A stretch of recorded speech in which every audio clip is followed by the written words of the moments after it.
Hey guys, well, this is going to be very random. I just kind of feel like I owe you guys a video because I haven't made one in a while. The reason I haven't made a video is I've just been too busy shooting, and I've been shooting really well the last week and a half, and most importantly to me is I've been concentrating really well, and whenever I concentrate really well, I feel like I got to take full advantage of it because I never know how long it's going to last. And so that's just what I've been doing. So this is just going to have just some random crap on it. I've said to myself, and I think I've said it to YouTube before, that I do all these physical styles partly because it's fun, these physical elements, partly because it's fun for me to try different things, partly because usually if I try something new or different than what I've been doing more recently, a lot of times I'll shoot really well for a day or two. And that's always fun to shoot well. And then it'll fall apart and I'll go on to something else. So, two of the main reasons that I do it. The other one is I've always kind of in the back of my head wanted like the cream to rise to the top. And I don't know if I've ever mentioned that before. Kind of thinking that eventually, my inner pool player may go, hey, I'm going to take, this bridge length, this head height, whatever other things, and find something that he likes and that I can be consistent. I've never been consistent in physically the way I shoot, or in my ability, but right now I'm just talking about physically the way I shoot. And I want to be. It seems like that would be better, even though it might not be as much fun because I don't get to try new shit and all that as often. Maybe it would make up for it because more balls would go in. I don't know. I do a lot of trying to rationalize shit to myself. But that's what I've been doing, and over the last week and a half or so, a little bit of a new physical style has developed for me out of all those little bits and pieces. And it's lasted about a week and a half. It doesn't mean it's going to last forever. It doesn't mean that, all the other styles and elements that I've been messing with, I'm never going to do them again. I did a series of videos last year called Ready, Set, Go. 3 videos. The way I was shooting back then. That was the way I was shooting back then. That's not the way I'm shooting now. I don't know if I'm going to bother making, a new series of videos. I think the last series was pretty boring. Not to anybody but me. And I never want to come off looking like somebody that's saying, "Oh, you have to shoot this way. This is how I do it, and therefore you have to." No, you can do whatever the hell you want. But I do feel like consistency is important. And yeah, that might even be one of the only things that's important. No, it's not. That's wrong. What I've told people who are like at the beginner level that have asked me, hey, can you give me some advice, whatever. And I usually tell them, when you're first starting out, you need to be able to hit the cue ball where you want, in the direction you want, in other words. Once you can do that reliably, then you want to hit the cue ball in the spot that you want and be able to do that reliably. You have to take all these little baby steps. And usually at that point, they go look for somebody else that's going to say, hey, I'll sell you the Secret of Pool book for $29.99 or something. But if they keep listening to me, then I'll move on to speed. You want to hit it at the speed, and you want to be able to do that reliably. Well, it's boring shit. And I don't care how they do that. I don't care how I do it. Whether they're way down on the cue, way back, way up, whether they're standing upright, none of that matters. Whether they're using their wrist or not, none of that matters. What matters is, are you accurate and where you hit the cue ball? Are you accurate in the direction you hit the cue ball? Are you accurate in the speed? That's what matters. I don't care how you get there. Well, what I've been doing the last several days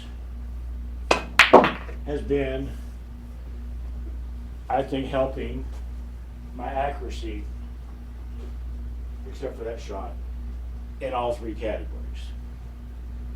Mostly in the tip placement,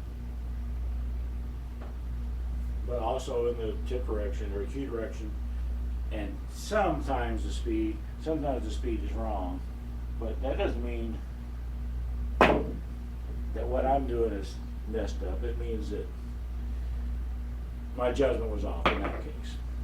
That's all it means. So, I know people are probably wondering, if anybody's still watching this, they're probably going, well, what are you doing, Dave? What's the thing, Dave? Why are you keeping it a secret, Dave? It's not a big secret. All I'm doing is I've incorporated this physical element from a road player from Florida that I've run into a couple times. On his backswing he's going up. This is an exaggeration. But my normal way of shooting, a lot of times I'll even arc downward, where you can see this. A lot of times I'll even arc downward. Like my normal way of shooting, I might come down like this. But what I'm doing these last several days is making sure that I'm coming up. And it reminds me of Danny Smith a lot too. So Danny Smith is obviously a hell of a lot better player than me, even though he seems to be semi-retired now. And that's what I'm doing. That is helping, and I'm having fun with it. I have fun with new things, especially when they're working for me, and I feel like they're helping. The thing that I've been trying to do these last couple days is get it to work more reliably for banks. Banks is my favorite thing to do, and what I found is this upward backswing, as opposed to a more level or even a downward sloping one, I'm hitting the balls harder. Now, I guess that makes more sense. There's more mass coming down. I'm hitting the balls harder, even though I don't feel like I am. But I can tell I am because of the way the banks are going. So if I want to bank this 9, I have to make a conscious effort to hit it to where I feel like I'm hitting it softer than normal. But in reality, I'm not hitting it softer than normal. It's about like that. No, that wasn't what I was playing. About like that. And so this is what I've just been messing with, is trying to get, I've been banking balls for a long time now, and I've gotten used to a certain firm speed, what that feels like to hit a ball with that certain firm speed. For this particular arm motion, that same feeling is harder than I'm used to. So I'm trying to, like I said, feel like I'm hitting it softer. And when it works, it's cool. But I felt like I babied that ball, even though I probably hit it exactly the same speed I've been hitting banks for a long time. It felt like I was babying it. That's just something that me and my inner pool player are going to have to try to figure out, or I'll move on to something else. This arm movement that I'm doing will stop helping. Could happen. I gave up a long time ago on deciding that just because I shot well, secret pool, that's the way I'm going to shoot from now on. No, I don't do that anymore, because I bet I've got 200 videos out there that I've made for myself over the years. After every new discovery, I'll get all excited, and I'll turn on a camera, and I'll talk about my new discovery and all that, and then it'll fall apart, and I gotta go on to something else. It's just gotten old having to do that and falling for that same thing all the time. Pretty consistently, just a little bit short, and that's just a speed thing. It's what feels like my normal speed, as far as my body goes, it's not my normal speed as far as the cue ball goes. It's a little bit hard. I'll get used to it, or I won't. I'm not particularly worried about it at the moment. I'm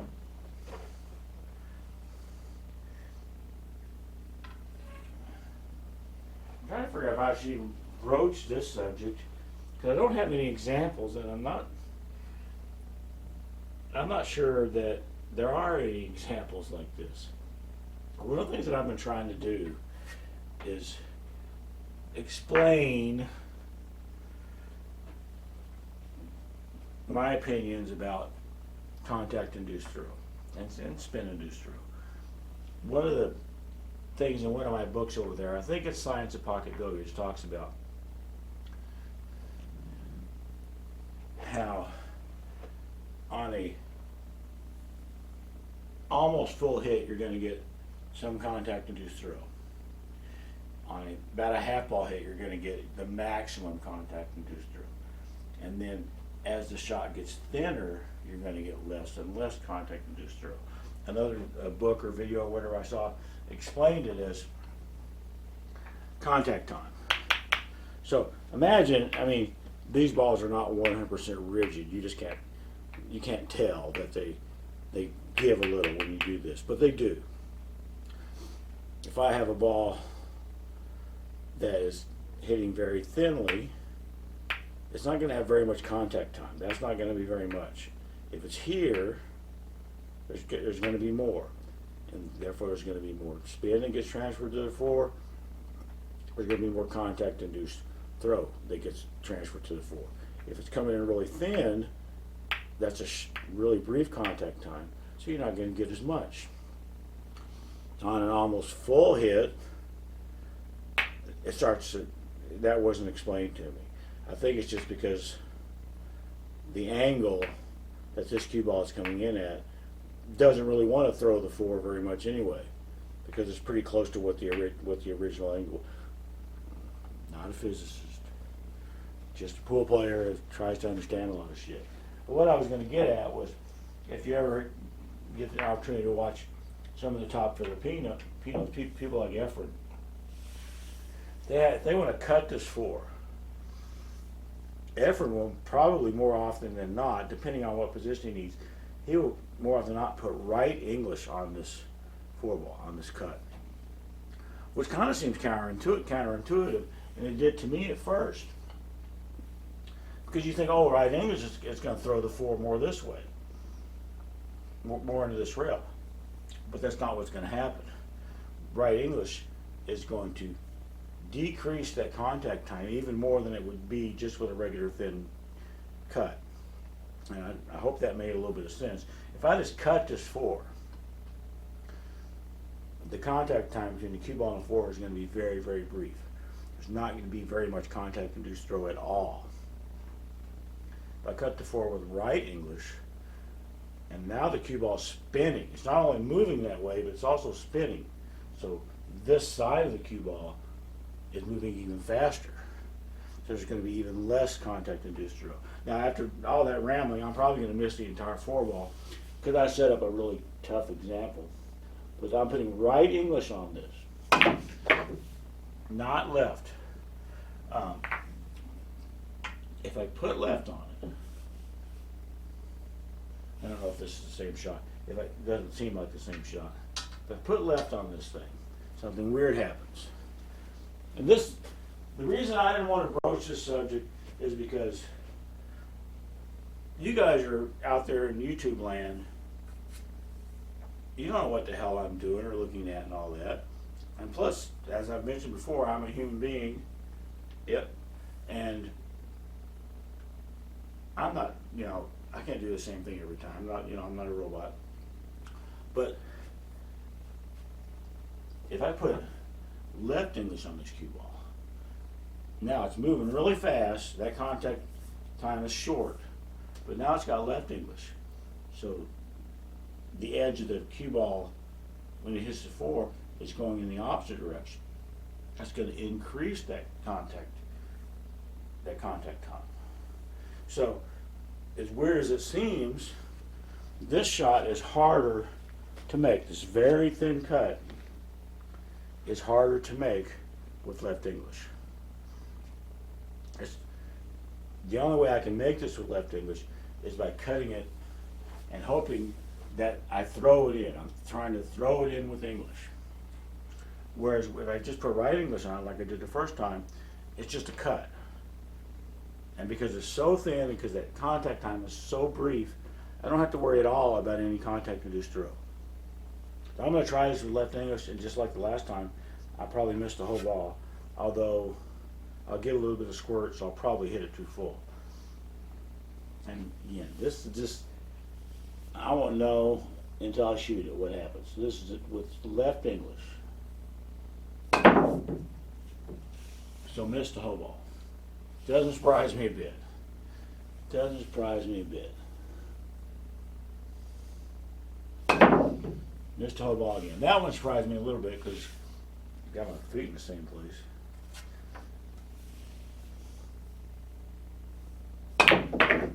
Alright, so that did go in. I don't know if this example that I did was any good. I just couldn't think of anything better. And just trying to explain what is happening on those really thin cut shots. That contact time is so brief that you just don't have to worry about it. You don't have to worry about contact-induced throw or contact-induced spin. Again, you guys aren't going to know what the hell's going on here. You can't see what's going on. You just have to kind of trust me.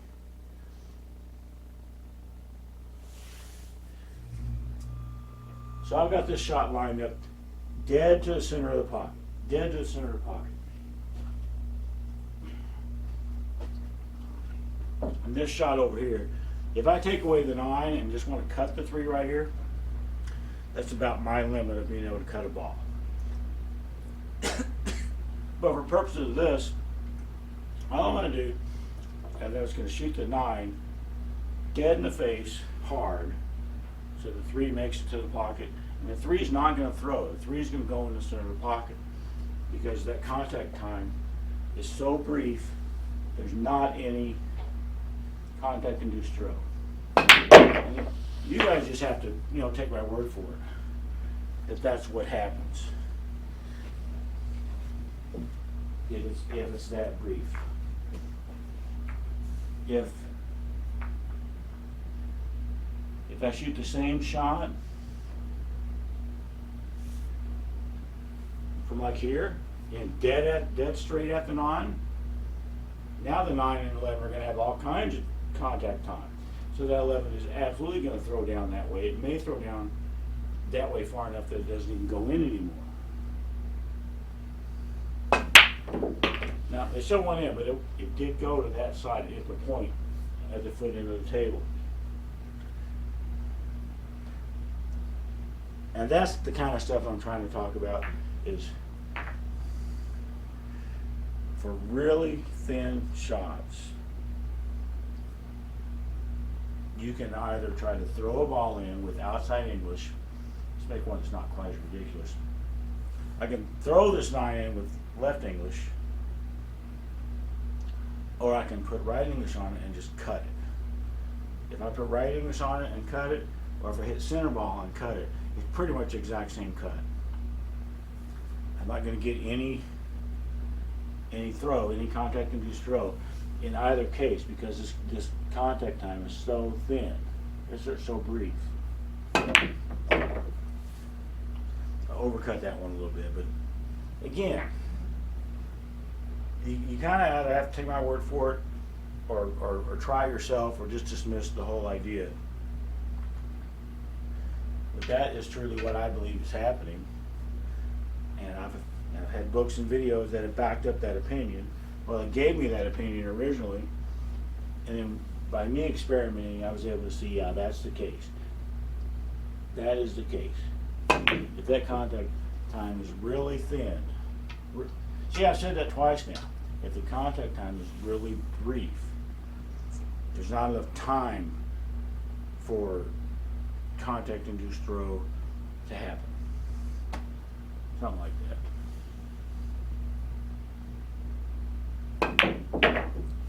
I think I'm gonna stop this and see if I can, I don't know, publish it. I'll have to watch it and see if it's somewhat worthy of human consumption. I kind of doubt it. But my last video on the channel just flopped like crazy. I feel like I can probably do better than that. Hopefully, maybe. Oh, shit. A week ago, I drew 2 names to give away cases. The first gentleman, Rod, we got in contact. I shipped him the case. He got the case. He said he's going to post something to say, hey, I got the case.